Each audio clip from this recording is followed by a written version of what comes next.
Olá, a Nova Debate continua pelos caminhos de Belém, uma iniciativa na qual estamos a entrevistar os candidatos às eleições presidenciais de 2021 e hoje tenho o prazer de estar com a Marisa Matias, à qual agradeço desde já a gentileza de ter aceito o nosso convite. Obrigada a Especialmente, vocês. especialmente Obrigada. depois deste percalço que teve ontem.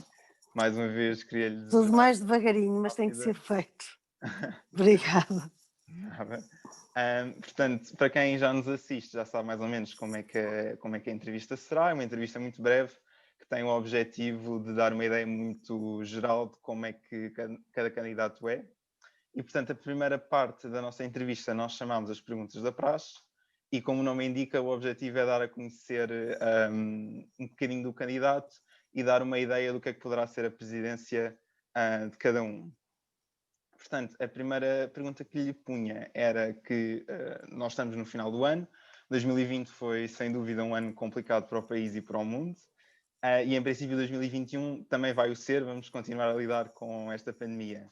Mas queria lhe perguntar qual é que acha que é outro desafio que Portugal enfrenta para o ano, que talvez até não esteja a receber tanta atenção e que seja igualmente importante, mas tentando excluir a pandemia e as consequências da pandemia.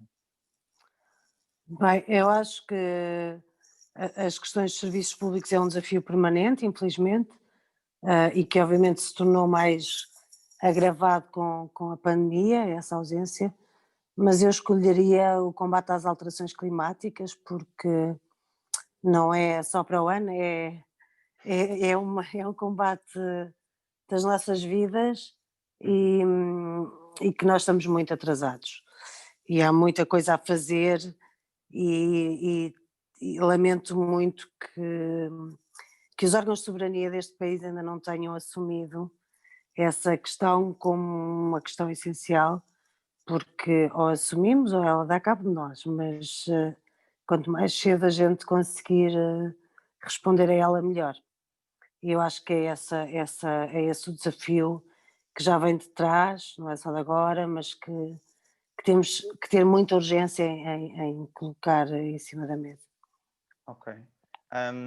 Relativamente à sua experiência política, a Marisa já está no seu terceiro mandato como eurodeputada, é a segunda vez que se candidata à presidência e queria lhe perguntar o que é que essa experiência poderá trazer à mesa enquanto presidente.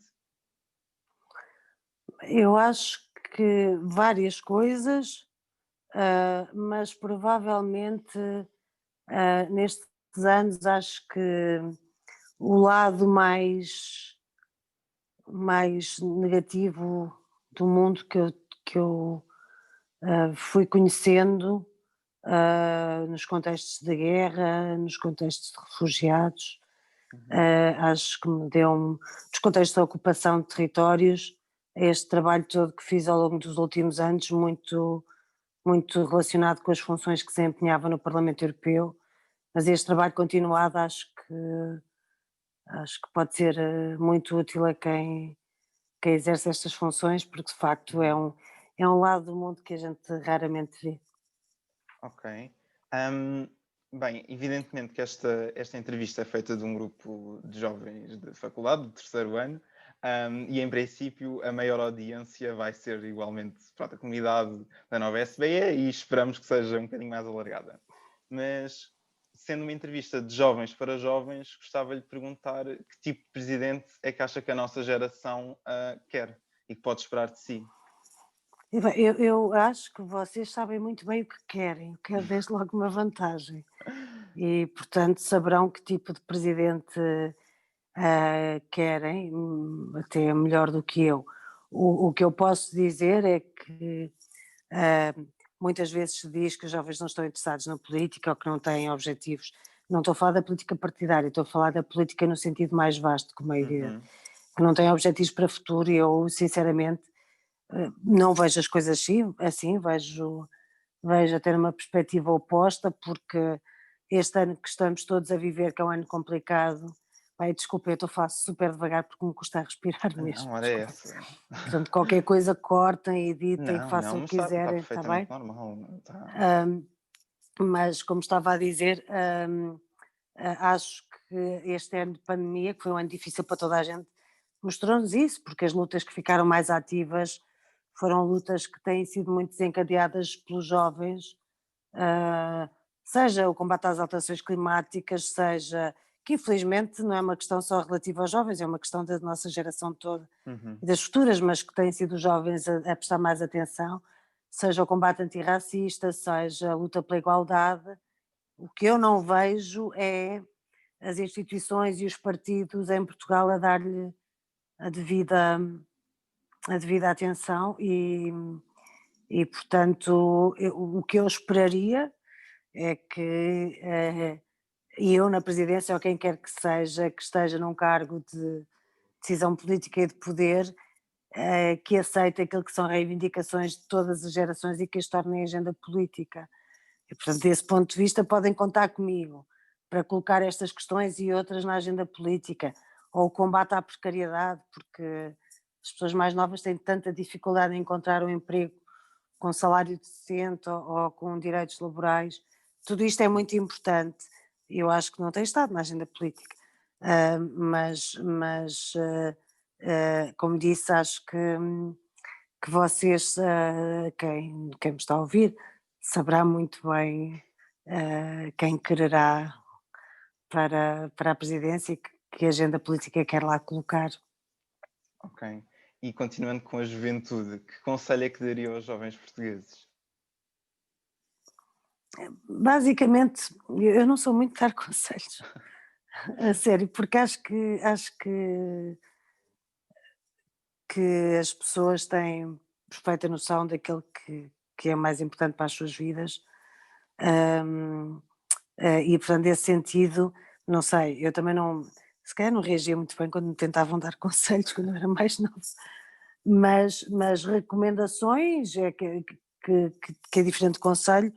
Uma que eu daria e que assumem se quiserem, se não quiserem não assumem, é basicamente não abrirem mão do poder que têm na democracia portuguesa, porque isso confesso que me dói um bocado, porque. E olhem que eu estou com costelas partidas, portanto, para me doer, mas dói-me um bocado porque confesso que eu tenho a noção de que nós não conseguimos dar resposta àquilo que são problemas concretos de muita gente, nem às necessidades concretas, e dói-me que haja pessoas que podem fazer diferença nisso, no sentido de ajudarem a mudar o nosso futuro, no sentido de ajudarem a mudar a política, de quebrar com esta continuidade que não toca aos problemas essenciais e muitas vezes se demitem desse poder que têm. Portanto, o conselho que eu daria é pá, não abdiquem desse poder, porque perdemos todos, basicamente. Muito obrigado. Com isto, movemos para a próxima parte, que nós chamamos os resumos Europa-América. E aqui, e nós basicamente aqui queremos, são perguntas mais curtas, mais casuais, digamos assim, que têm o intuito de dar assim um lado mais pessoal de cada candidato. E começamos com uma coisa que também faz parte de ser estudante e que infelizmente, ou felizmente, depende da pessoa talvez, já ninguém o faz há muito tempo, que é sair à noite. Ok. Portanto, queria perguntar se a Marisa gostava de sair à noite e se sim, se tinha algum sentido de eleição, talvez em Coimbra, por exemplo, onde estudou. Bem, eu enquanto estudante saía sempre à noite porque eu trabalhava num bar, portanto, se calhar até por defeito profissional até nem me importava de ficar em casa de vez em quando, mas portanto saía sempre à noite, sim, porque trabalhava num bar em Coimbra. Ok, E não era bem por opção, mas obviamente também era por opção. Sempre gostei de sair, mas a maior parte das vezes que saía era por razões profissionais.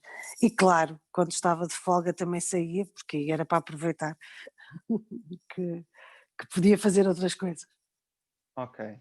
E em termos culturais, qual é que é assim um filme que via 10 vezes, por exemplo? Não conta aquelas coisas tipo a música no coração e sozinha em casa, Não, assim que passava na por televisão gosto, digamos sempre. assim, por gosto. Claro, por gosto. Não era aqueles quando nós só tínhamos uns canais, uns dois canais, e quem sempre, pá, vocês acho que já não têm que Já não levar somos com desse isso. tempo, não. Não, mas garanto-vos que todos os natais era sozinho em casa, a música no coração, enfim, Juro. essas coisas. Assim, um filme, há vários, felizmente há vários. Deixa-me pensar assim num. Pá, são tantos, a sério. Ai, é difícil. Ah, para repetir muitas vezes. Uhum. Ah, bolas. Não Podemos, sei. podemos. E então eu posso perguntar, e um livro favorito, por exemplo? Não sei se é mais Eu fácil. também, isso é tudo difícil, isso é tudo complicado. Eu Porque eu também gosto, acho que eu, sim. eu gosto muito de filmes e muitos livros. É, eu também Espera, tenho eu vou vários. tentar responder. Eu não quero estar Hum, aqui eternamente, mas tentar responder em relação a um filme. Primeiro, para não vos deixar sem resposta. Ah pá, isto é mesmo complicado. Sei lá, pode ser, não, sei lá, que eu veria mais vezes, não? uhum. Pode ser, sei lá, uma história simples, A Straight Story, acho que é do David Lynch, não tenho certeza.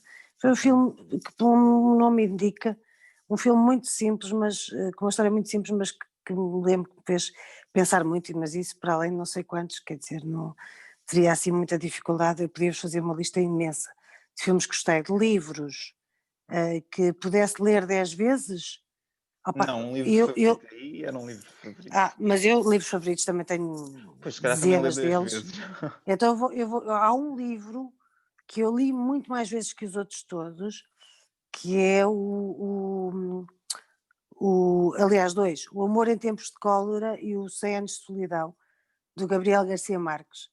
Porque durante muito tempo, sei lá, por aquelas coisas parvas que a gente depois não sabe explicar, quando eu fazia viagens de longo curso, levava sempre para ler. Ok. E acabei por perder vários deles, e houve e deixar em aviões e coisas assim. Depois também comecei a achar que podia ser interessante deixar mesmo para que alguém pegasse e lesse. Claro que isto era tudo muito romântico, porque eu nunca pensei no facto de estar em português e que provavelmente a pessoa que eu ia apanhar não lesse português ou não falasse português, mas pronto, isso é outra coisa. Mas esses li muita vez, mas eu podia dizer vários, mas esses acho que são belíssimos livros, sim. Ok. Ahm, e, e agora outra pergunta. Que palavra é que acha que poderia definir a presidência que gostava de ter? Uh, Palavra? Sim, ou então uma frase curta, não sei, talvez. Uh, a determinação, talvez. Ok, Ou, sim, coragem, qualquer coisa assim. ok. E agora uma pergunta um bocadinho diferente. Se nós tivéssemos um sistema parecido aos Estados Unidos, quem é que acha que daria um bom vice-presidente para si? Não, pai, não posso rir.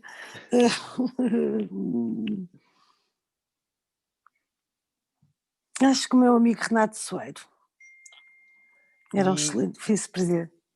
ok. E a que líder político nunca compraria um carro usado? Eu não comprava a ninguém porque eu não conduzo. Ah, fal- falha nossa. Eu não tenho carro e não Ok, conduzo. Ou seja, eu tirei a carta de condução, mas só conduzi quando tirei a carta de condução. Portanto, há mais de 20 ok, anos que eu não conduzo. Eu era uma péssima condutora, péssima. Portanto, eu não comprava a ninguém, porque não ia ok. correr nada de bom com o carro. Também é uma boa, também é uma boa resposta. Então, assim, vamos para o nosso último grupo de perguntas, que nós Uhum. chamamos prova oral, que são assim umas perguntas um bocadinho mais controversas, mas não são assim nada de especial. Ok. Portanto, a primeira que eu lhe pergunto tem a ver com o facto das duas vezes que se candidatou à presidência teve o apoio do Bloco de Esquerda e queria lhe perguntar o que é que separa um candidato do partido. Em relação às candidaturas, Sim. acho que ainda é mais fácil de identificar isso, muito honestamente, porque esta candidatura tem um leque de apoios tão vasto de gente de tantas áreas diferentes, de partidos de esquerda diferentes ou que não estão vinculadas a nenhum partido, que acho que se percebe claramente que, tendo o apoio do Bloco, que eu agradeço, como é evidente, tendo o apoio do Bloco, percebe-se que esta candidatura é muito está muito para além do partido. Hum, e isso, isso parece-me evidente, pelo tipo de pessoas que se juntou e que tem feito este caminho comigo. A outra, se calhar o leque de apoiantes era mais restrito na anterior e eram mais de dentro do partido, mas nesta, obviamente, como digo, tenho muito gosto em ter o apoio do Bloco, mas a quantidade de gente que se mobilizou para juntar-se e para fazer parte, todas as áreas da música, do cinema, da literatura, da política também, acho que é essa essa vastidão, esse universo de apoiantes, que obviamente eu não faço ideia se vão traduzir também numa votação maior ou não, isso depende das pessoas, não depende disso, mas na origem acho que essa diversidade é muito diferente daquilo que é o território do Bloco, desde logo. Ok. E voltando à sua carreira como também eurodeputada, um, com que figuras da política europeia é que se identifica mais e menos? Depende muito do que tivermos a olhar, não é? Uhum. Hum, há uma figura dos fundadores do projeto europeu que me fascina particularmente pelas coisas que fui lendo que ele escreveu, que é o Altiero Spinelli. Acho que num momento muito particular do projeto europeu, e embora eu não me identifique muito com muita da sua linha política, acho que foi muito importante a Simone Weil e a forma como exerceu a presidência do Parlamento, que aliás continua a ser a única mulher que alguma vez fez isso até hoje. Hum, não sei, depende dos contextos e depende do que estivermos a falar, mas na atualidade tenho mais dificuldade em encontrar É? pessoas de Ok. referência, sinceramente. Ok. Então, diria agora a minha última pergunta, que é: em que circunstâncias é que ponderaria dissolver a Assembleia da República? Quão longe é que o governo teria, que medida tão extrema é que o governo teria de fazer? Acho que obviamente teria que haver uma violação muito, muito evidente da Constituição, do que está em causa, ah, mas, por exemplo, nós passámos por isso quando foi a presidência de Jorge Sampaio, Uhum. e eu acho que aí de facto os limites foram todos ultrapassados e que ele fez bem em ter dissolvido a Assembleia da República e convocado eleições. Mas é preciso obviamente ultrapassar muito, ir muito para além daquilo que são os princípios básicos e que nos unem. Mas, por exemplo, o tipo de dissolução que aconteceu na presença de Jorge Sampaio seria algo com o qual eu me identifico Uhum. e que acho que foi bem feito, sim. Ok, fica a nota. Então, com isto, eu queria agradecer mais uma vez a sua presença, Obrigada, por ter aceito o nosso convite. obrigada, Mais uma vez, desejar-lhe as melhoras. obrigada. Isto vai correr bem, é só uma questão de paciência e tempo, mas vai correr bem. Acredito que sim. E, portanto, da parte da Nova Debate, nós esperamos que nos continuem a acompanhar e esperamos que esta nossa pequena iniciativa vos inspire a ir às mesas de voto. E, portanto, como sempre, o debate fica do vosso lado. E, portanto, mais uma vez, obrigado, Marisa Matias. Obrigada a vocês, a sério. Portanto, muito obrigado. Com licença e resta uma boa tarde. Obrigado. Obrigada, beijinhos para Obrigado. todos, está bem? Obrigada Obrigado, por eu me dou. terem Obrigado. convidado.